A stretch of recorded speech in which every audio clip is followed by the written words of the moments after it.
Welcome, everyone, to District Dialogue, a podcast by the Community Foundation, focused on highlighting the voices shaping the future of education. Welcome back, everyone, to District Dialogue, a podcast powered by the Community Foundation, where we showcase the voices leading education forward. Today, we're joined by Emily Miller, the Director of CTE in the Dover Area School District in Pennsylvania. Emily, could you introduce yourself and share what drew you into leading CTE in Dover? Sure.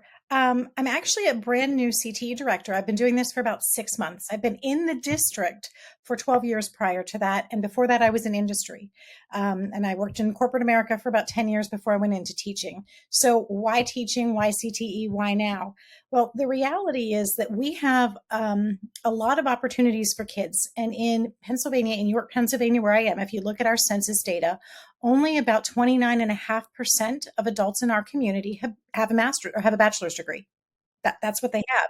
Everybody else is working. They're gainfully employed. Our unemployment rate is below the state average, but they're working in factory jobs as electricians, as plumbers, as skilled labor. And so career and technical education provides a pathway for folks who are not planning to go to college. Some do. I mean, some of our engineering kids go on and they become engineers and they go to college, but some of them get an apprenticeship in advanced manufacturing and can go right into a factory job.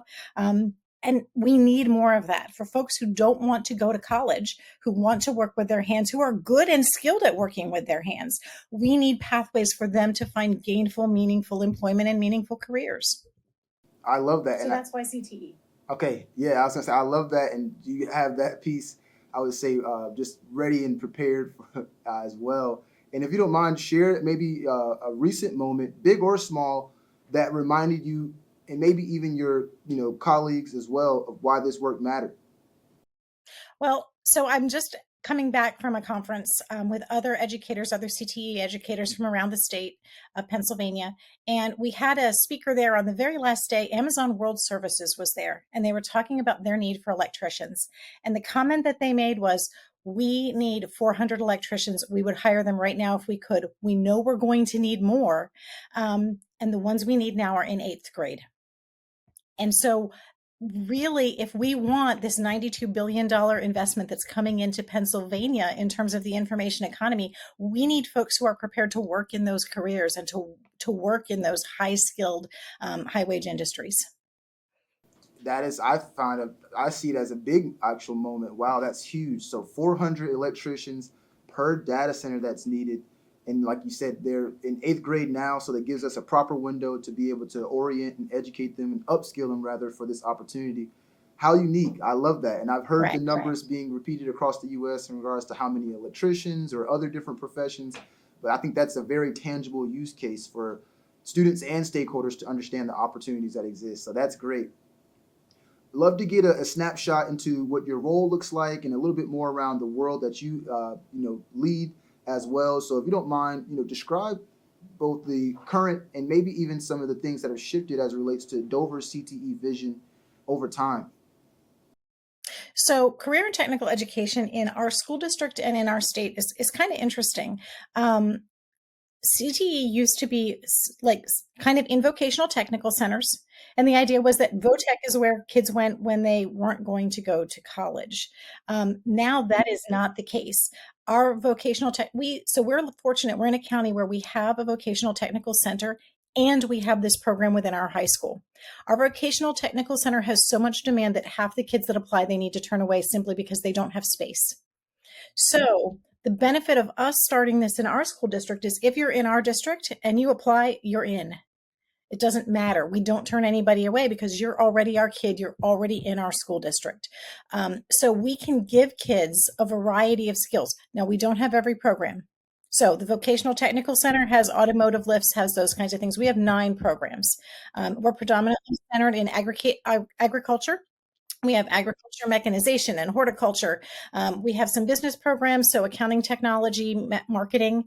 And then we also have engineering, computer science, and a commercial art program where they learn Adobe and they print t-shirts and they make stickers and they do all of those things. So we're running a variety of different shops. But what's nice about that is for our students, if they're in, for example, Ag Mech program, they're getting a little bit of construction, they're getting a little bit of welding, they're getting a little bit of everything that they need to be able to take those skills and go someplace else. If you complete our engineering program, our Manufacturers Association gives those students, I think it's 35 hours of pre-apprenticeship time that gets registered with the state that they can then take. I had 2 students this past semester who completed that engineering program, got an advanced on their NOCTI, which is the National Occupational Competency Test. Okay, they got advanced on their NOCTI, and the president of the Manufacturers Association said, "What are these guys doing? Can I introduce them to some employers?" And I said, "Well, you could, except they're both going to college for engineering." So they're getting that hands-on piece when they go to college and get all of the engineering theory they're going to get. When they come back, they still know how to do the hands-on stuff. And they really do put it into practice. So in career and technical education, we really prioritize hands-on education. Our engineering kids built a submarine.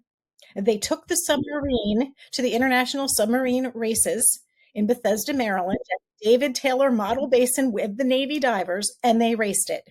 They did not win. The team that won was a Canadian team that broke the world record.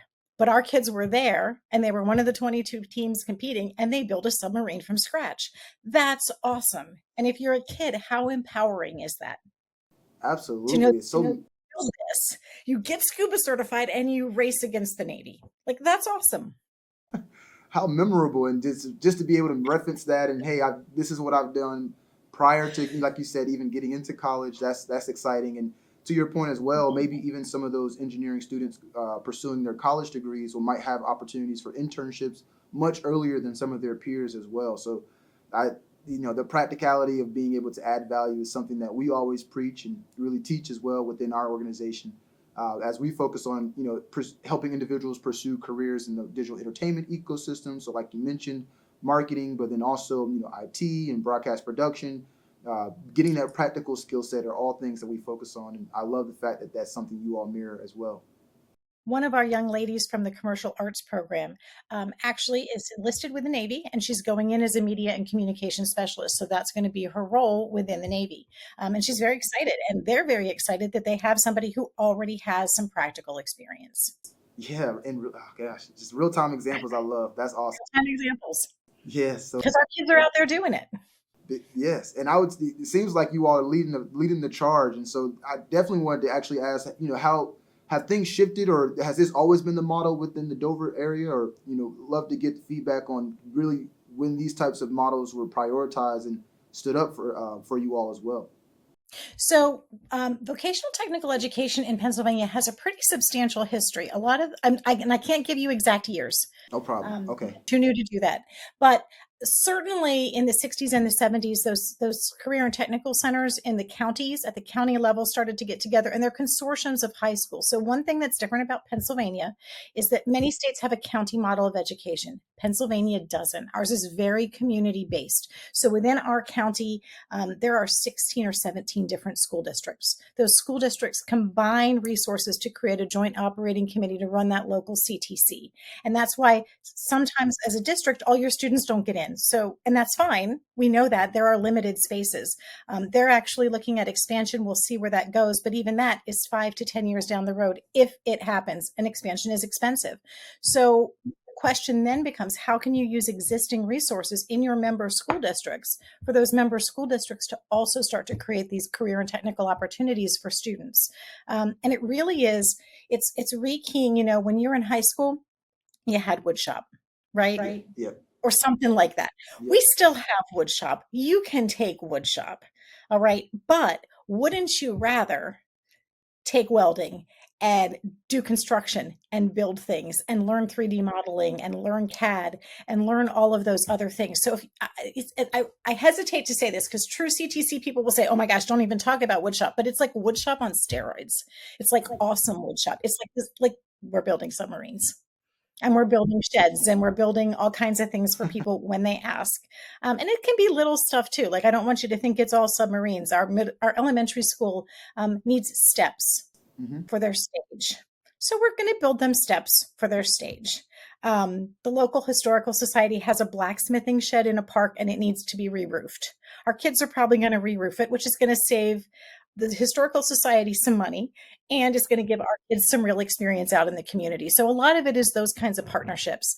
Every CTE program has to work in Pennsylvania with an occupational advisory committee. So we actually have members from companies coming into the schools, forming an advisory committee and telling us, hey, here are the things that we need in our companies right now. Here are the internships that we can offer kids right now. So we're really creating a partnership to try to make sure that the community industry is supported, and that we're again providing them with workers that they need, and also making sure that students have places to go and are going to be able to get a job. It really sounds like Pennsylvania is leading the way as it relates to the viable and really the effective ways to engage, like you mentioned, both students to careers, but also community to the classroom.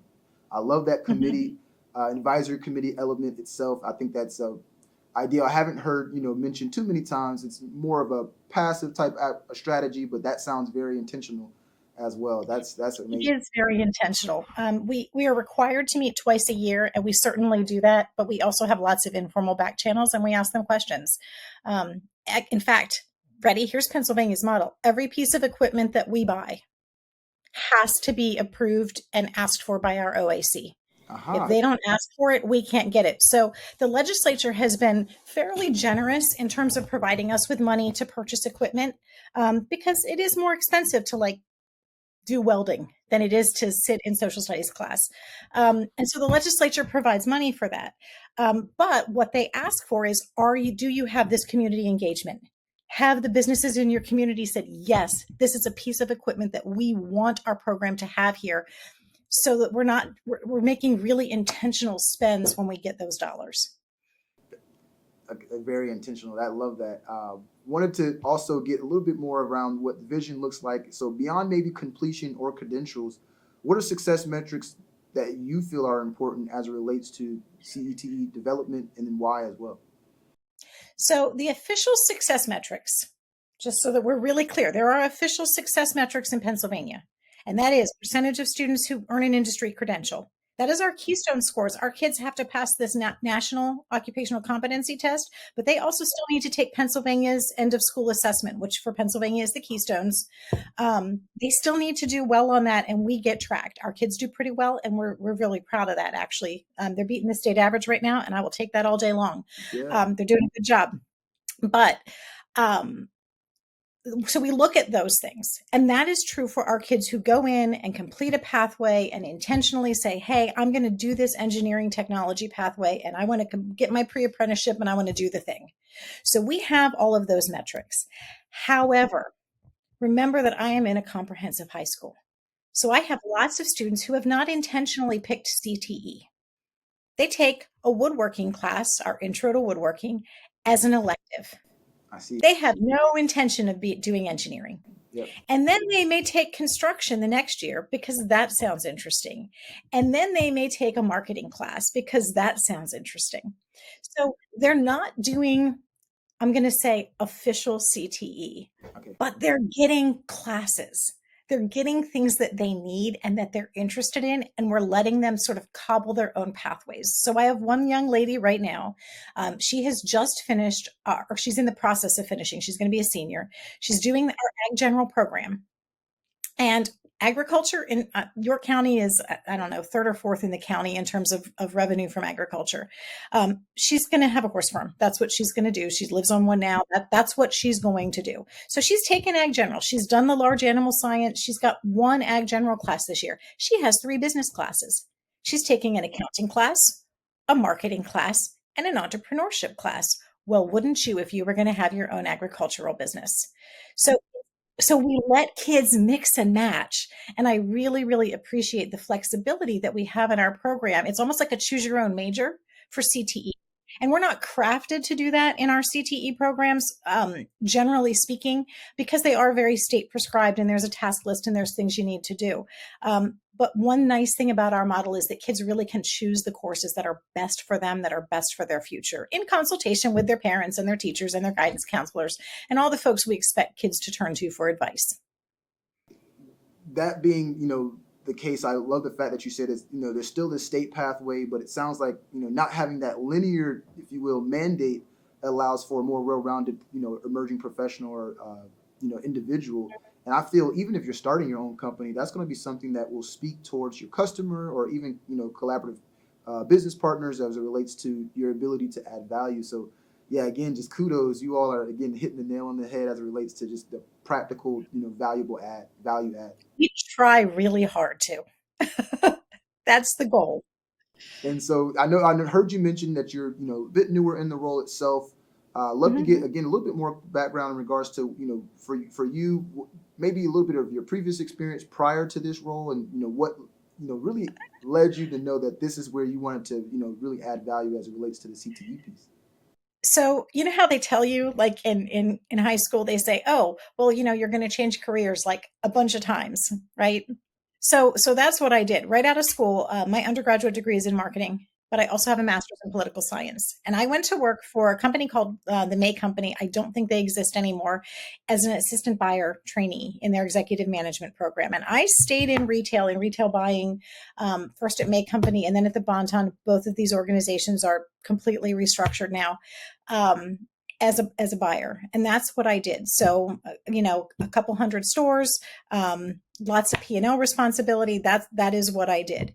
And at one point, I was sitting, actually in church, and I went, "Oh my gosh, am I going to spend the rest of my life arguing with China over 2 cents on a Christmas ornament?" Okay.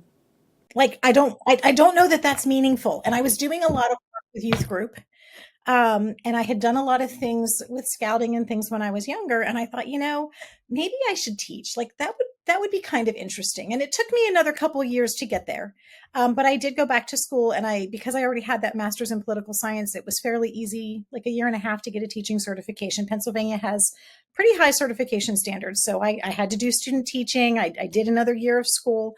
But then I went back and I started to teach, and I loved it. I loved teaching. I still love teaching.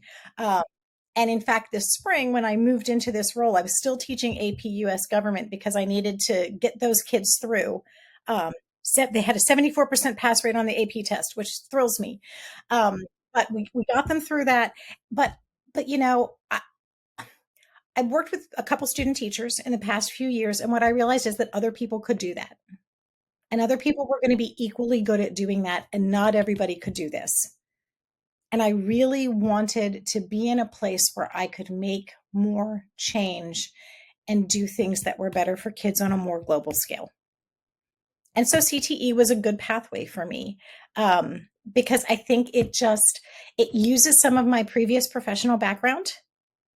And people talk about, like, when you look backward, it's like the thing makes sense, but you don't always understand that when you're living it forward. And looking back, like, it's a really good pathway to go into this, because I do understand, like, what companies need a lot of times when they are trying to partner with an organization. So I can understand a little bit of it from both sides.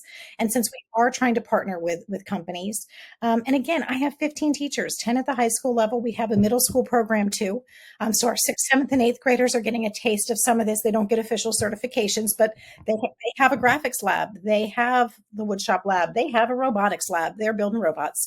Um, we're really trying to make sure that our kids get all of the skills that they need so that they can start in a meaningful career. And so that like me, if you realize that you want to do other things, they've got some transferable skills, because professional skills are always transferable, Agreed. Agreed. no matter what. And it sounds like that early, to your point, even though it may not have been, what really warms your heart, it sounds like that early experience really is informing what you're doing now. And to your point, there are going to be, a number of teachers that can do what you're doing. And, I love the I'd say just mindful, just pivot, and the flexibility that you're providing for yourself as well. That's great. And so I actually heard you mention as well earlier in our conversation how early on, maybe previously in previous years rather, vocational training and technical training was maybe seen as just something that your non-career college students will be focused on. So what is the current perception in Dover, or maybe even the larger Pennsylvania area, as it relates to the community, and even maybe sometimes your parents? What's the engagement and the mindset look like current day? Well, you know, sometimes it's hard to understand what other folks think. And so I don't want to speak sort of too broadly for other people, but I do think that there has been, I mean, again, our local career and tech center is York County School of Technology. They have double the applicants for the space that they have, and they have 1,700 students. So I think within our county, certainly there is understanding that career and technical education can be very, very valuable for students.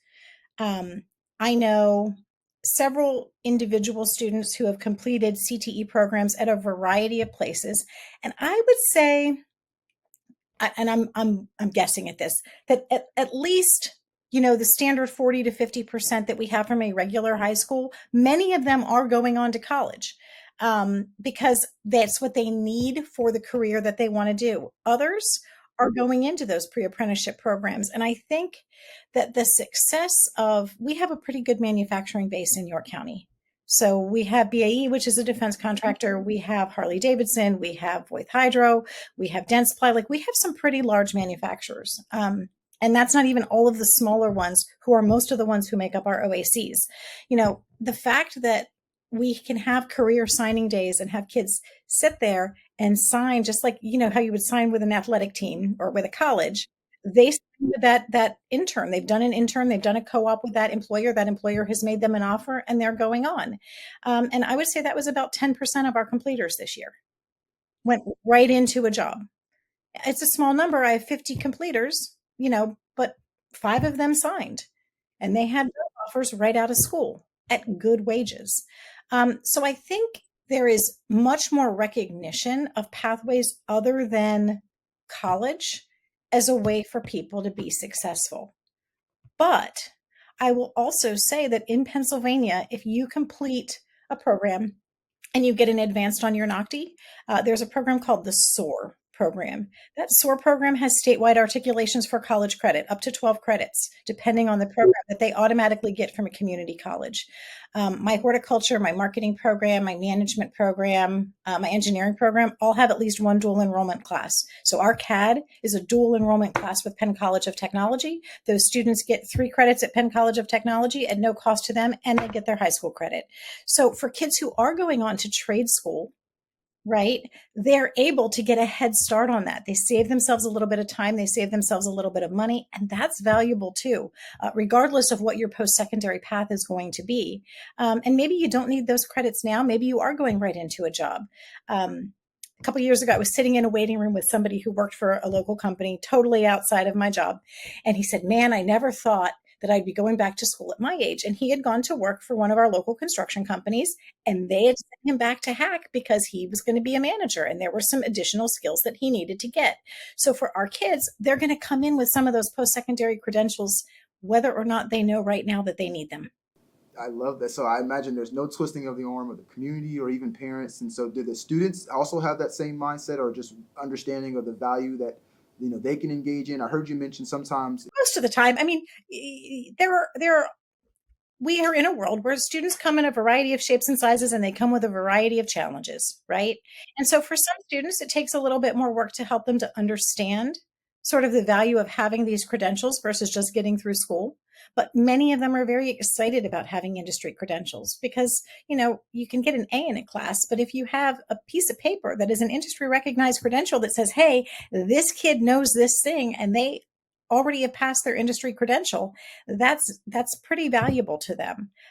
We actually had a parent call in at the beginning of summer. Her son had done OSHA 30 with us. He had his OSHA 30 credential. He didn't have it anymore. I don't know if he never got it or if it had gotten misplaced somewhere. He graduated in 2023, but she wanted a replacement. Well, for $25, we can get her a replacement of that OSHA 30 credential. Now he doesn't have to take it. He needs it for the job that he's doing.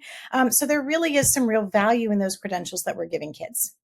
It sounds like it. And so, what would you say was attributed most to the maybe participation for those students themselves, or maybe things that you've seen that has increased that likelihood? Was it maybe more of the communities, immediate surrounding community that you mentioned already might have the roles and jobs available, or just more of a drive internally from the district? Sometimes I think they have those jobs. We certainly do advertise, and we want to make sure both us and our local tech center advertise, and we want to make sure that kids know the opportunities that are out there. They run a summer career camp so kids can go and try things. We certainly invite kids in all the time to see our shops. We do a make and take night so kids and parents can see what we're doing. They can take, I like Um, it. we do trunk or treat with the community. Like we do lots of things so that people can see what is out there. You could always check out our Instagram, Dover_CTE, and you can see all the things our kids are doing. So we make sure that we're telling people. But I also think, again, if you think about nationally, there's been a lot more recognition that there are a lot of pathways to career success after high school. And part of the jobs of high schools is to set our kids up. We say that we want every single kid, when they walk across that stage, to be enrolled, enlisted, or employed, whichever one makes the most sense for them. And all of those are equally seen as successful within our community because we've got a kid who has a plan. And that's what we want, is for our students to have a plan, and we want to be able to give them the tools that they need to execute that plan and be ready, so that it's not just graduation is not the end, right? Graduation is commencement. We're beginning something. And whether or not that's always apparent when you're starting in ninth grade, by the time they get to 11th or 12th, we really want them to know, here's where I'm going to go. And yes, I have the tools to get there. And here's how my school has prepared me. So I don't know if that answers your question, but that's what we're trying to do. Yes, it definitely does, and that makes sense as it relates to the our what our metrics, or excuse me, what our version of success looks like. I like the enrolled, enlisted, or employed. I actually, when you say enlisted, that speaks to me. I'm a Marine myself, and so definitely one of the things that, hey, when you're young and maybe college isn't the full opportunity for you, what works best and what is an opportunity, those makes immediate sense from my head as well. Yeah, we have good relationships with our recruiters. They're in our programs, they see them, they know what we've got. So that is also helpful to our students. Kind of going right into the next thing I was going to ask and get clarification on as well. So of course, with the local region and being very heavy in manufacturing, does the collaboration start and stop with the OIC, or what else? What other opportunities? I heard you mention make and take, which I love. But what would you say really drives the relationship building between community and the schools? So we try to be very transparent about what we offer. If I've got somebody coming to an OAC meeting, actually my invitation that I'm about to send out for this fall's meeting says, hey, if there's a friend you would like to bring who you think should see what we're doing, please bring them. Right. So we certainly do some networking. And I do a good bit of networking as much as I can on behalf of the school, because I do want people to understand the good stuff we have. And sometimes it's hard to do that. Like I'm a one person shop. So I am the PR, I am the administrator, I am the things, all the things. I am the federal funds coordinator for that, all of the things. Um, but but I think that there is some recognition in the community, and York County has a really good history of collaboration. So our Chamber of Commerce several years ago created an economic alliance. One aspect of that, there's a York County Alliance for Learning program. Every county should have this. Many of them do not. Um, it's a one guy shop too. He recently got an assistant.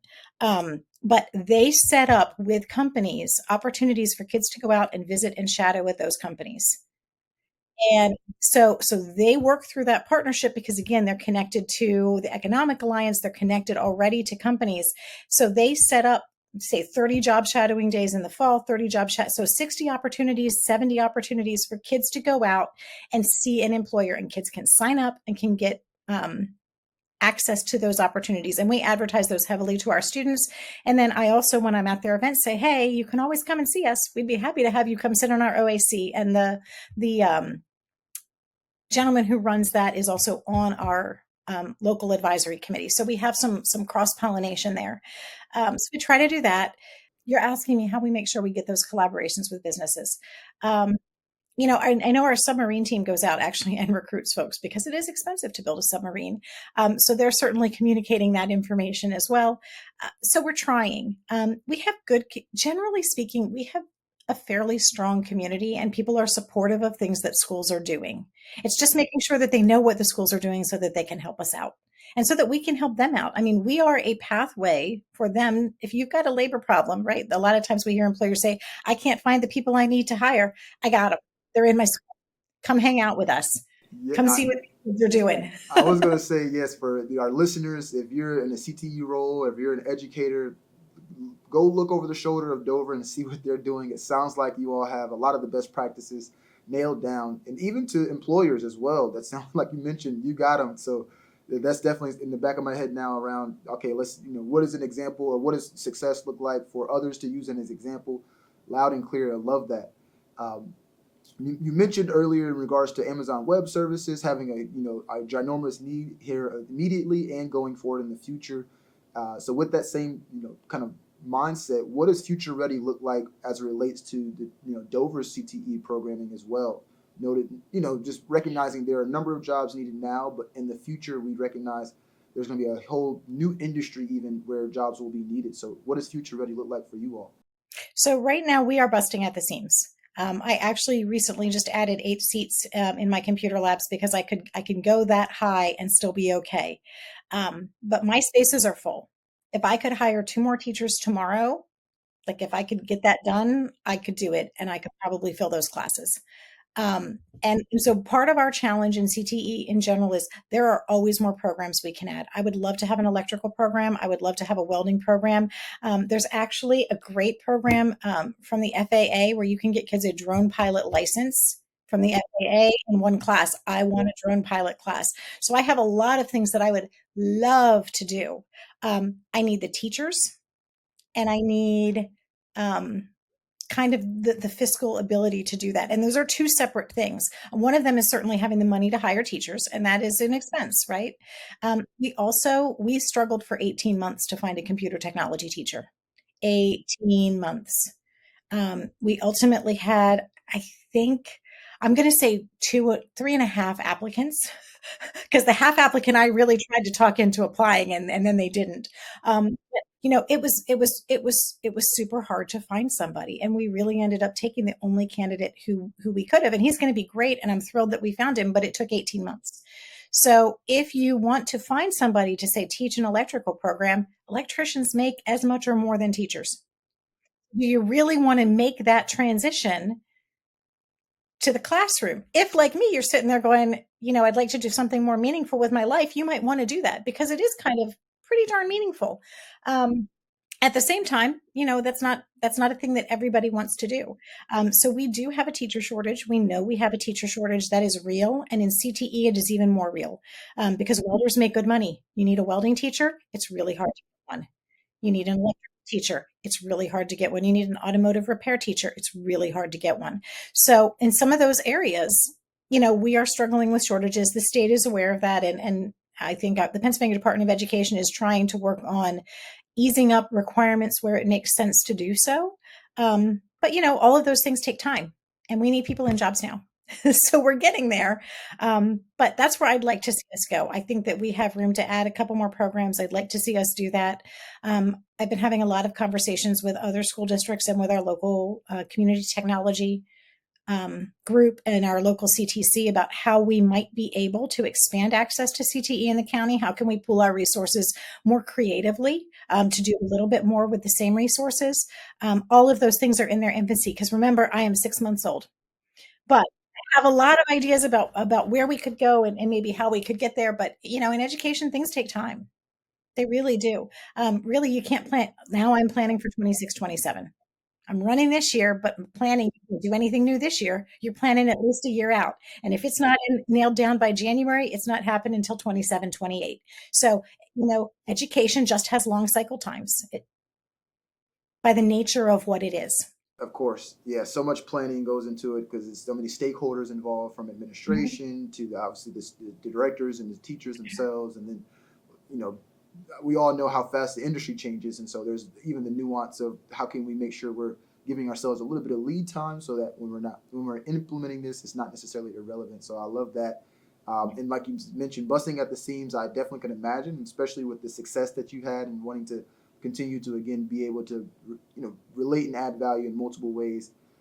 Have you all explored any cutting edge sectors like cybersecurity, AI, digital entertainment, some of those spaces as well? We have a cybersecurity class. So our students in the computer technology program do take a cybersecurity class. My computer teacher, the brand new one, just went to Python boot camp last week. Aha. So we will have Python in our coding program. We've had a computer programming class. We're just going to lean a little bit more heavily into Python because that is the language that AI is using. Yes. And that is the initiative that's out there. And, Python's history is sort of created to be a language that all computer coding could use. So it's a great basic program to teach kids to start anyway. But so we are layering those things in where we can. AI is an area where I know that it's trendy to talk about it, and I do agree that AI is changing a lot of things really quickly. I also think you still need that human component. Like you might be able to program a robot to weld really well, but you still got a human programming it. Yes. And I've seen some AI written lesson plans, and they're okay. You could turn them in if no one was going to look at them closely. Yeah. But if someone's actually going to read them, they need a little bit of work. So I think we're on an edge with AI where it's really important to understand it, understand what the technology can do and what it can't do. And I think it's only going to get better. I think it's going to be able to do more things as we move forward with it. Our kids certainly need to be aware of it. But what I'm going to say, okay, so education, sometimes we fuss about the amount of planning that it takes and how long it takes to do things, but our kids only get one shot at an education. So true. Yeah. That kid is only going to be in ninth grade once. It's only going to be in 10th grade once, hopefully. And we want to make sure that we get it as right as we can for them, because even though we might do this year after year, our kids get one shot each. And we want that to be the best it can be for them. So I don't want to sell them stuff on AI that they can't use, but I want them to understand what it is. I want them to understand appropriate use and inappropriate use. And if we can teach them how to program AI so that they can be creators and not consumers, that's even better. That is word for word what I say all the time, and really a part of our ethos of converting, our youth. What again, one of our main focuses is digital entertainment. So think, gaming, film, animation, esports. These are spaces that again, you don't have to twist their arm to engage in it. But to that same point, how do we help them understand again the opportunities that exist to convert them, or even transform them from consumers into meaningful contributors as well. I love that the intentionality in regards Actually, to Python I is can great. give you a visual arts example Please, I would that love you so. will. Yeah. Okay. So, yearbook last year, we learned that Adobe could make us things. Yes. Adobe can use the right to make you all kinds of graphics. That was okay. We looked at it, but it didn't quite always get us what we wanted. So we could take that and use it as a starting point, but then we needed to tweak it a little bit. Um, and I think that's what we're finding, like in our commercial arts program, especially, they are starting to play with AI because AI can do some illustration so much faster than I can, certainly, or most people. But then you still need to tweak it. And so sometimes learning how to edit and again, work with that output from AI is really, really important. That's key, and I've heard it shared. It's the term shared rather. It's human in the loop, and so they said, you won't be replaced by AI immediately. It's going to be the professional who uses AI in tandem with their skill set that will be replacing you. So I love the fact that that's the maybe adopted or natural mindset that you all have. Definitely, again, that's going to be key for everyone who's listening in. You're seeing what success looks like. These are best practices. So yeah, definitely look at ways that you can emulate and duplicate what's being done here as well. And it sounds like you all again are both honoring the traditional trades while also integrating the new opportunities as well.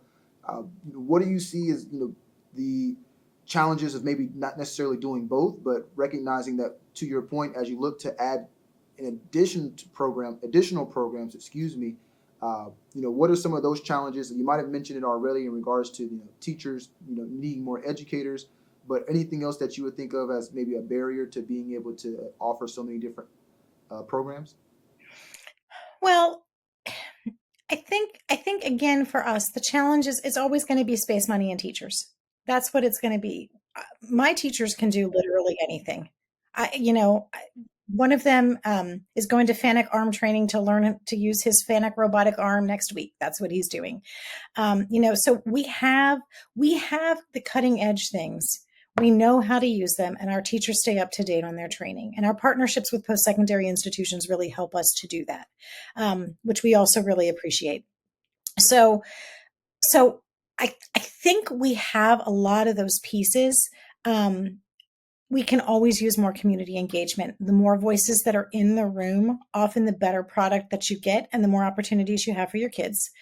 Um, I I want to expand my programs. That's where I am. To me, that is my stumbling block right now. If I had one more teacher this year, I could fill it. And if I had two more by next year, I could fill that. And so it's just sort of how do we get there and how do we get more of the kinds of excellent programs that we have across the county, ours and our partnering institutions and our neighboring institutions.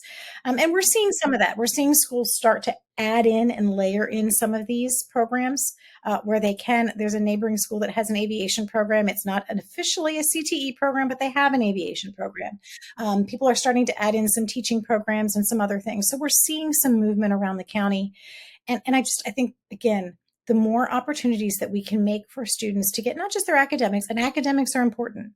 Former social studies teacher, I want kids to understand government. They need to be responsible voters. Like that matters. And a whole lot of levels. I want them to be critical thinkers. We need reading and writing. We need science skills. You got to understand what your doctor's telling you, even if you don't want to be one. Like we need all of those things, but we also need the innovation and the creativity and kids who know that they can 3D print a part and here's how you do it. So that when your sub breaks, you can reprint the 3D propeller if you need it. or if you're making something and you're trying to get the word out, you understand how to use those AI capacities, either in Adobe or Canva or whatever, to be able to make a better product and get your word out. So I think we need all of it. And maybe that's bad from a prioritization standpoint because you have to pick a place to start, but that doesn't mean we don't need it all. No, agreed. I kind of answered the question already, but I was going to lean into, if budget wasn't a constraint, what would you invest in? But like you mentioned, and feel free to elaborate on this, you know, I would have an additional tech ed teacher right now.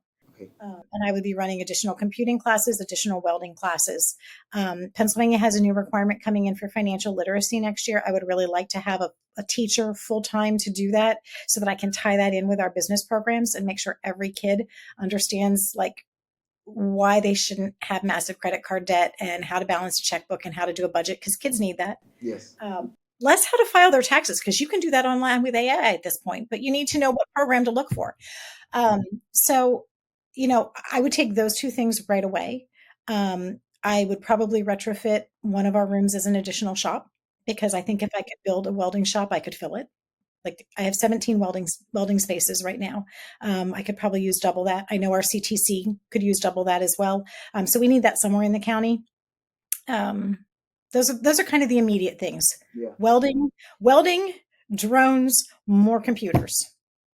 That's the immediate stuff, and maybe a little bit of construction. yep, okay. Yeah, I love that, and you had an answer to the tip of your tongue, which is great because I always love to ask, what does success look like, and Yeah. not just what success looks like, but if you could have it your way, what would it look like as well? And so I'm glad that you have that kind of fleshed out already. And so maybe in our last few questions here, really just thinking in regards to who our audience is, both educators, stakeholders.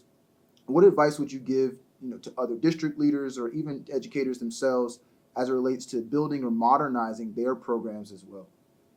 Well, certainly within Pennsylvania, we really push state approved programs for career and technical education. If you can get there, great. If you can't, at least start to layer in some of it. So I think I would encourage people to start there.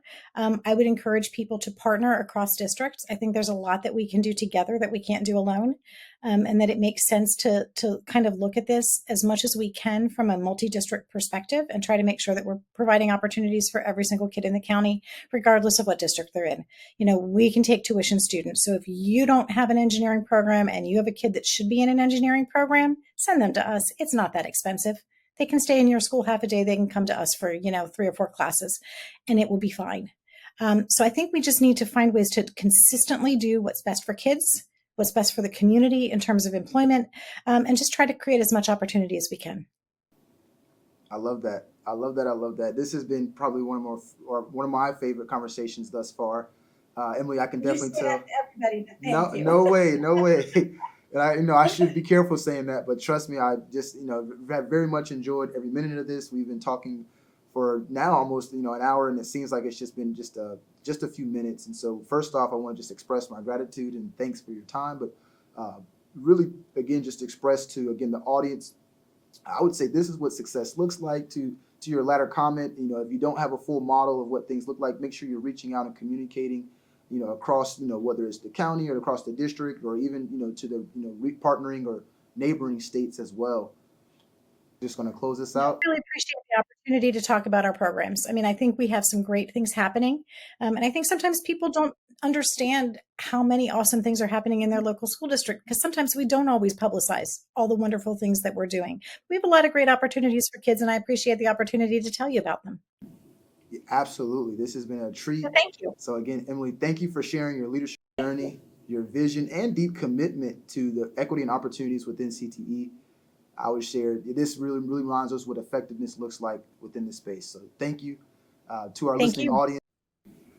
Definitely, reach out as Emily mentioned. Of their IG is here, Dover_CTE. Not only to understand and engage in what best practices look like, but really just to again form that community and collaboration as well. For those who are interested in connecting more with Community Foundation, reach out to us at any of our social platforms at Community Foundation and/or our email info@community.co. Emily, thank you again, and everyone, thank you for listening to District Dialogues. Thanks for listening. For more stories, updates, and behind-the-scenes content, follow Community on LinkedIn and YouTube. Have a guest idea or topic you want us to explore? We'd love to hear from you. To learn more, visit communityfoundation.org.